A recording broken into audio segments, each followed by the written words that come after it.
Muy buenos días y bienvenidos nuevamente a Sin Guión. Empezamos una semana llena de información, pero antes tenemos que cumplir con nuestros auspiciadores. Prestamipe.com, donde encuentras soluciones de financiamiento para personas y empresas. Solicita un préstamo con garantía hipotecaria desde 20.000 soles o haz factoring y obtén liquidez en cuestión de horas ingresando a prestamipe.com. Cambio Seguro, cambia tus dólares y soles de forma segura y rápida con Cambio Seguro.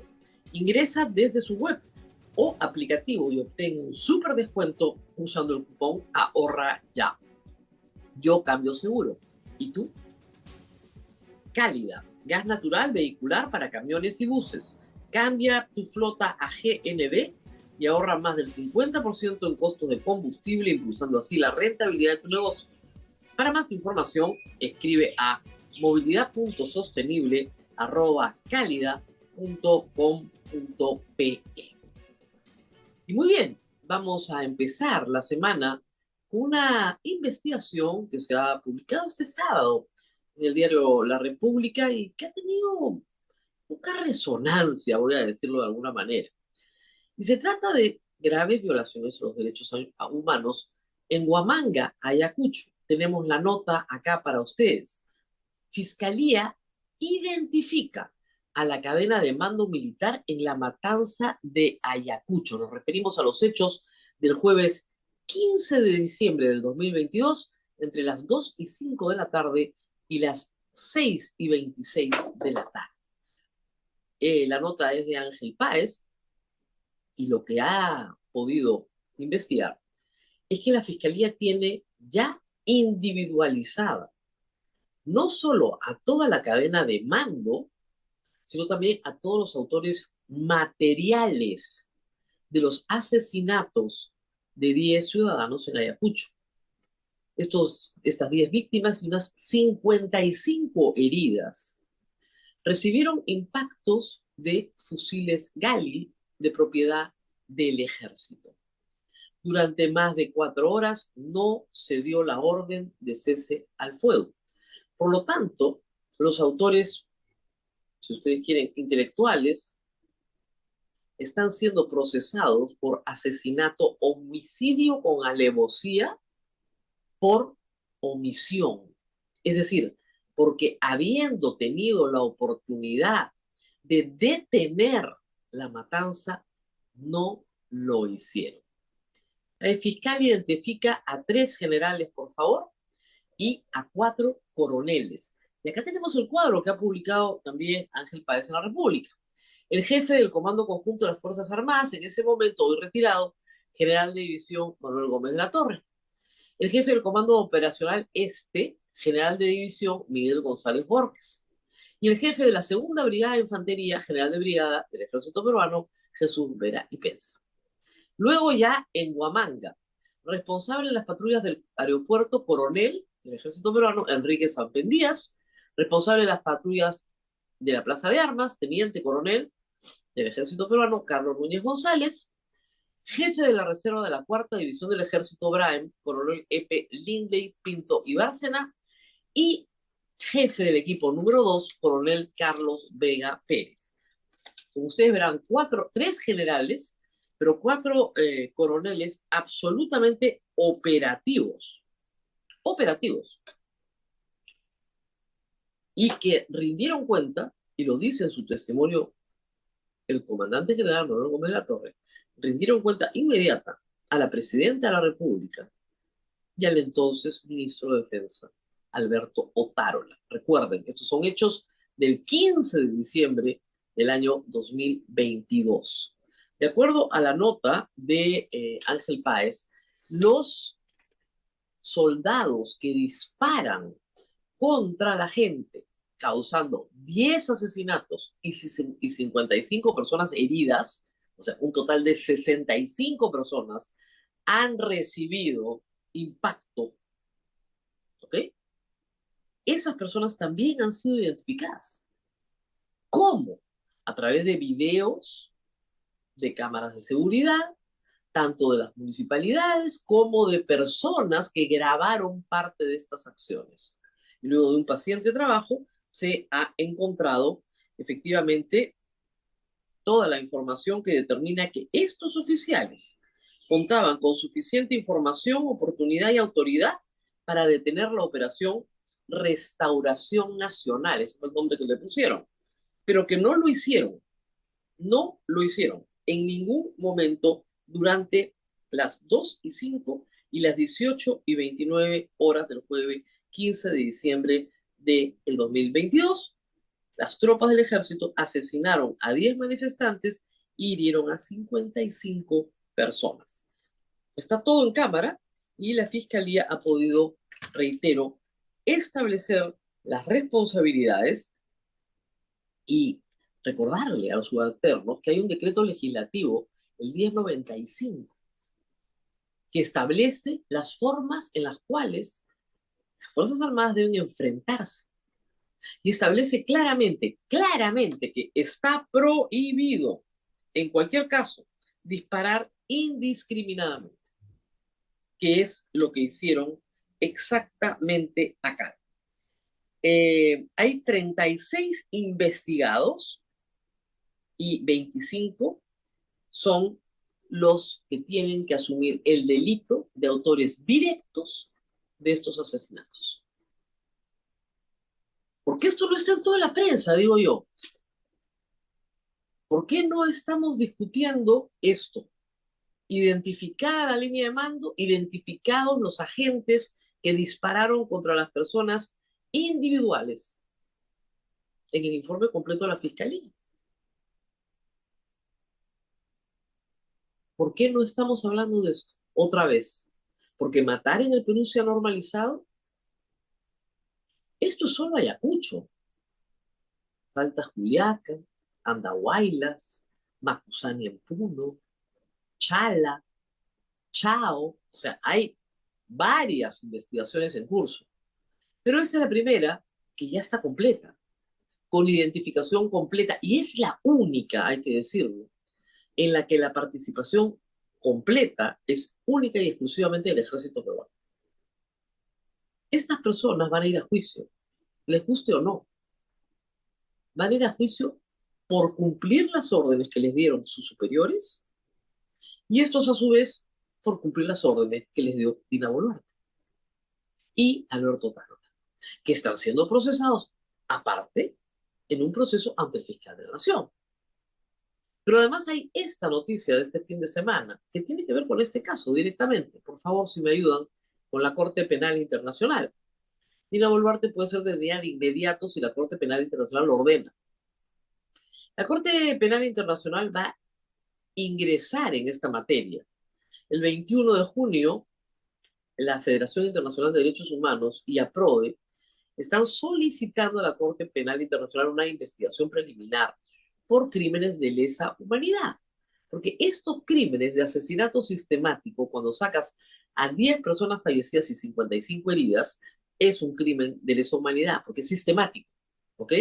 Le disparas a la gente a matar, no importa quién tengas adelante. Eso está prohibido en la legislación peruana y en toda la legislación internacional, ¿ok? Dina Boluarte puede ser juzgada por la Corte Penal Internacional si es que no se le juzga en el Perú. Si es que no se le juzga en el Perú. Y no se le juzga a ella y a todos los responsables identificados. Ojo, de esta no se van a librar. La justicia internacional es residual, se da cuando no se alcanza justicia en el país.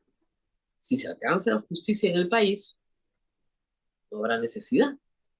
Pero si no se alcanza justicia en el Perú, tarde o temprano, estos hechos van a ser examinados en una corte penal internacional, que puede emitir medidas cautelares para cautelar el proceso. Ustedes dirán, sí, pero en el resto del mundo ha sucedido esto y no ha funcionado, hay una orden contra Putin, otra contra Netanyahu, ¿no? Pero esta es la primera vez que una presidenta del Perú es llevada a esa instancia internacional. Más le convendría que se juzgara en el Perú esto que han tratado de detener por todos los medios. Hay que recordar que el inspector general del Ejército emitió un informe diciendo que los fallecidos y heridos no correspondían al ejército peruano. Lo premiaron mandándolo a Washington. Todo esto se va a recordar en el proceso. Y sobre este proceso vamos a volver una y otra vez, por si acaso. Así que es bueno recordarlo un lunes, empezando la semana, después de que el Congreso pretendió y no logró declarar los crímenes de lesa humanidad anteriores al 2002 prescritos en el Perú. Pausa y volvemos.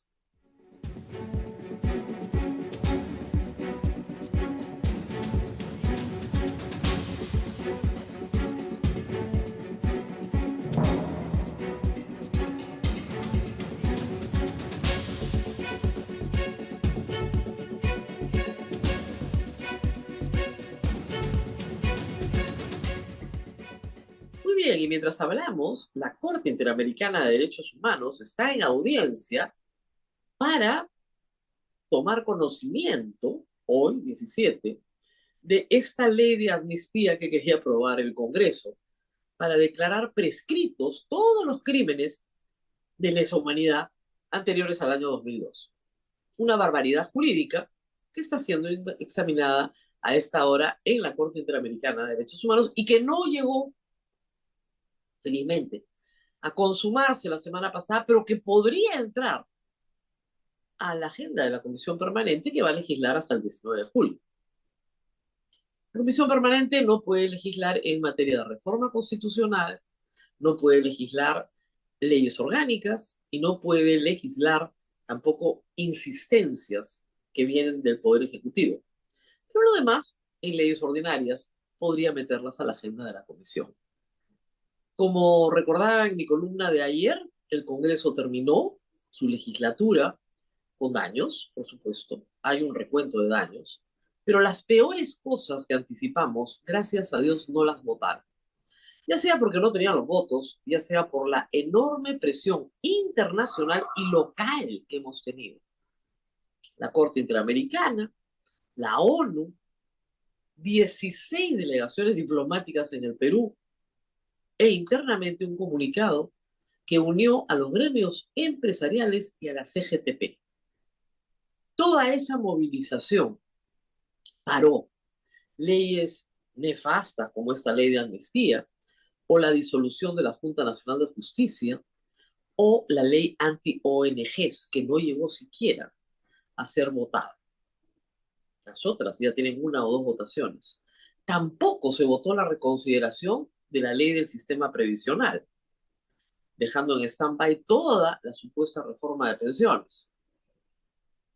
Pero sí se votaron algunas cosas negativas, como regalitos, ¿no?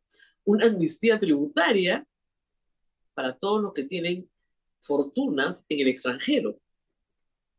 Interesante, ¿no? Darle más plata a los que tienen más plata. Esto organizado por el Congreso peruano. Universidades, ahí donde no hay profesores, donde no hay infraestructura, donde no hay nada, con la falsa promesa de que van a educar a tu hijo universitariamente cuando todos sabemos que no es verdad.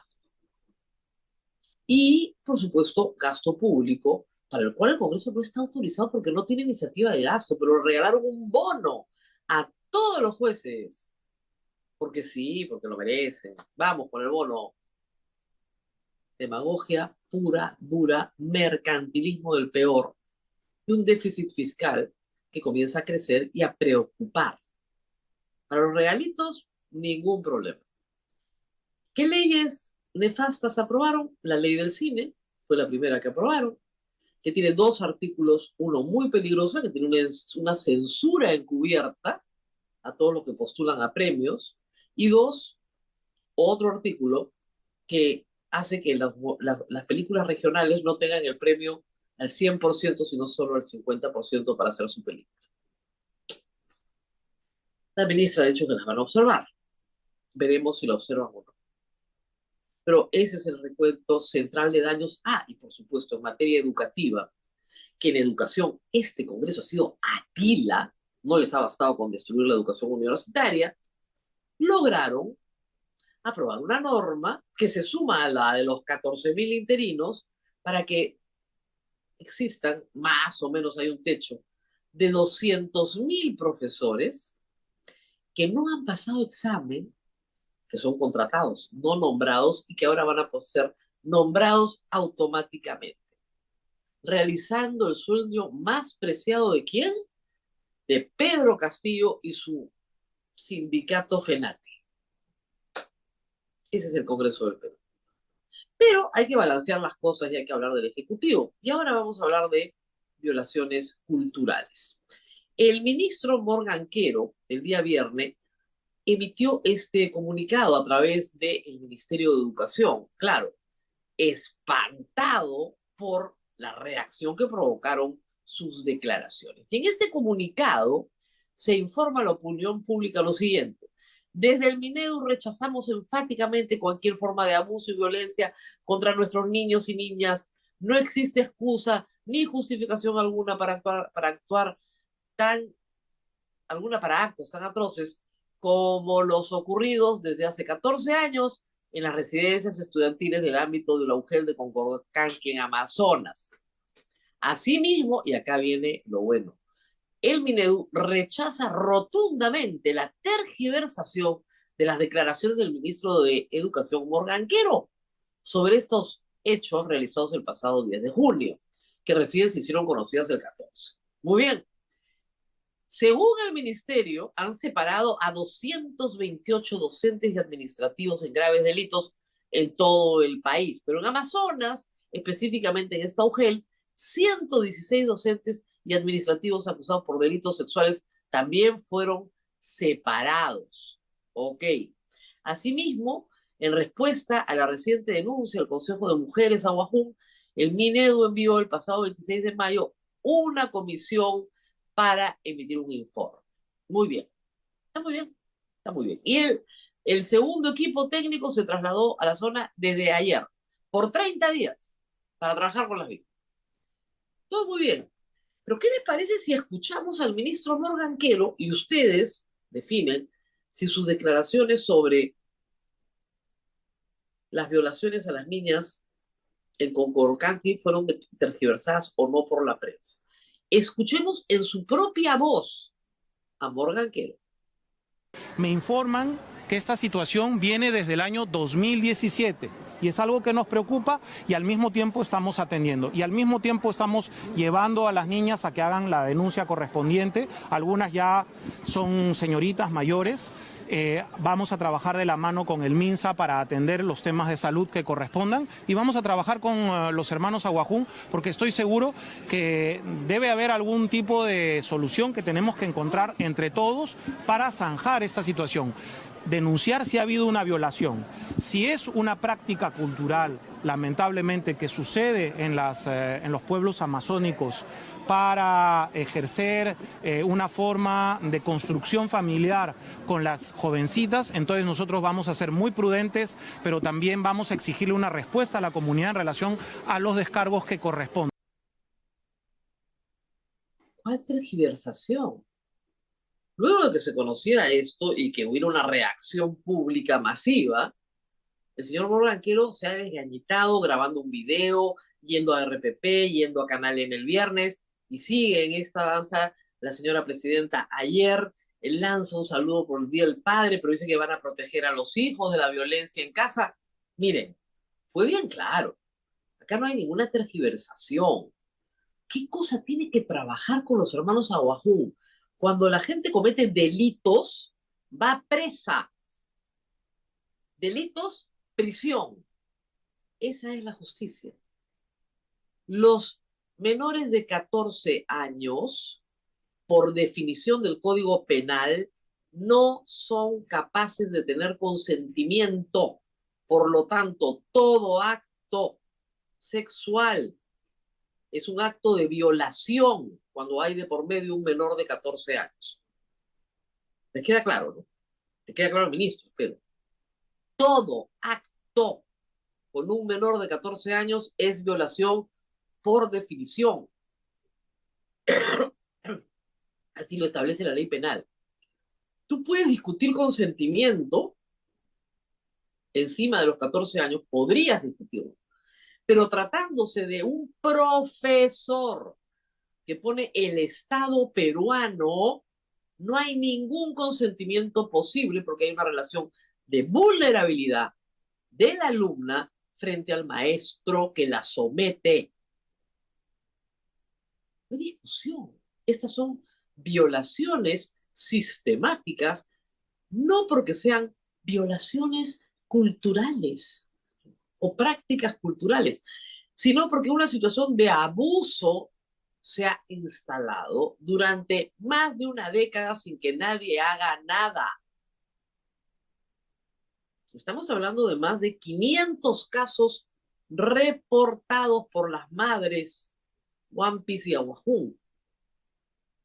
Estamos hablando de lugares donde las niñas se quedan a dormir para poder asistir a sus clases y donde los profesores abusan de ellas. Acá hay una respuesta bien clara desde allá.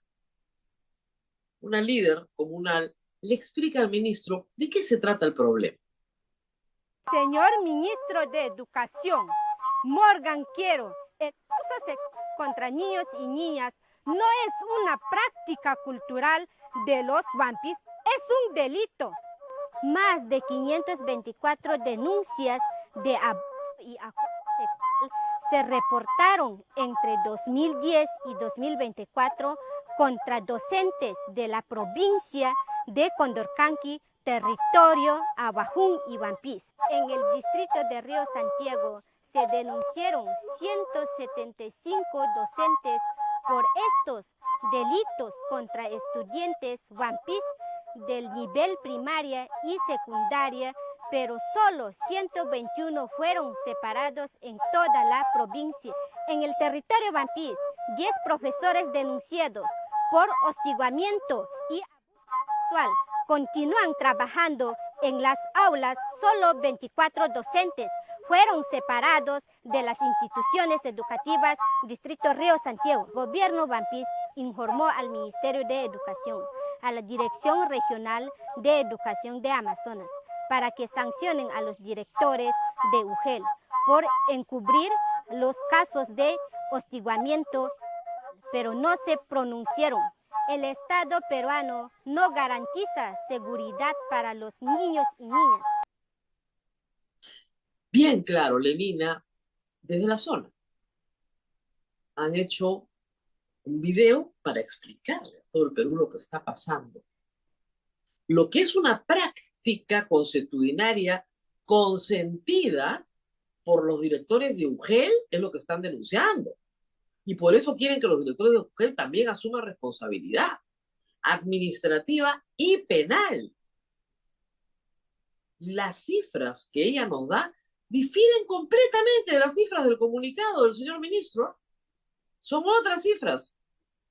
Lo que nos dice es que hoy hay profesores en las aulas denunciados que no han sido separados y no nos da un solo número de sentenciados por violación sexual. Si esto tiene 14 años, por favor, y han separado a tantos profesores, ¿cuántos están sentenciados por violación sexual? De acuerdo a la información inicial recibida ya hace días, hay niñas que tienen enfermedades de transmisión sexual y han habido embarazos adolescentes causados por esta misma lacra.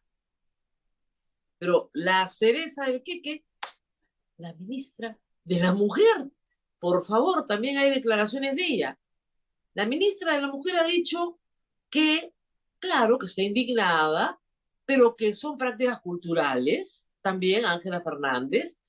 Le voy a leer lo que dice. Se trata efectivamente de prácticas culturales que tenemos y debemos desterrar.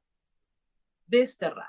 Son prácticas culturales que debemos desterrar. Y se puso a aconsejar a las niñas. Y les dijo que no aceptaran, que no consintieran. De nuevo, menos de 14 años no existe consentimiento.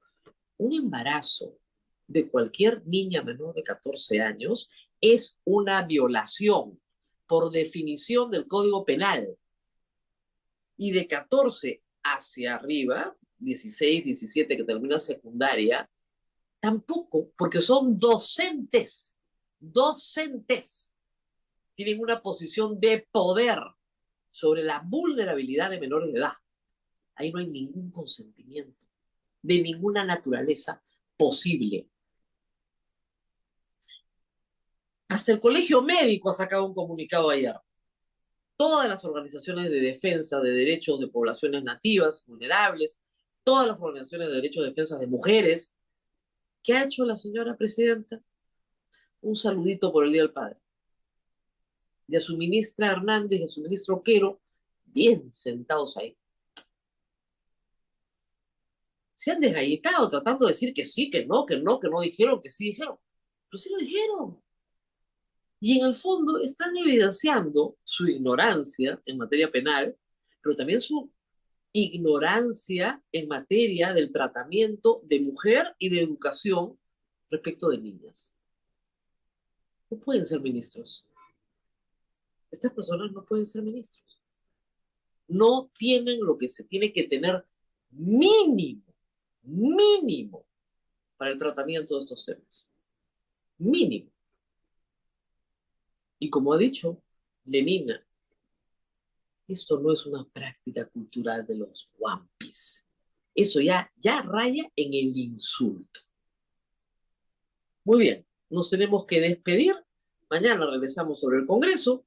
Tenemos mucho que contar, pero antes de irnos, tenemos que mencionar a nuestros auspiciadores. Prestamipe.com, donde encuentras soluciones de financiamiento para personas y empresas. Solicita un préstamo con garantía hipotecaria desde 20,000 soles o haz factoring y obtén liquidez en cuestión de horas ingresando a prestamipe.com. Cambio seguro. Cambia tus dólares y soles de forma segura y rápida con Cambio Seguro. Ingresa desde su web o aplicativo y obtén un súper descuento usando el cupón Ahorra Ya. Yo Cambio Seguro. ¿Y tú? Gas natural vehicular para camiones y buses. Cambia tu flota a GNB y ahorra más del 50% en costos de combustible, impulsando así la rentabilidad de tu negocio. Para más información, escribe a movilidad.sostenible@calida.com.pe.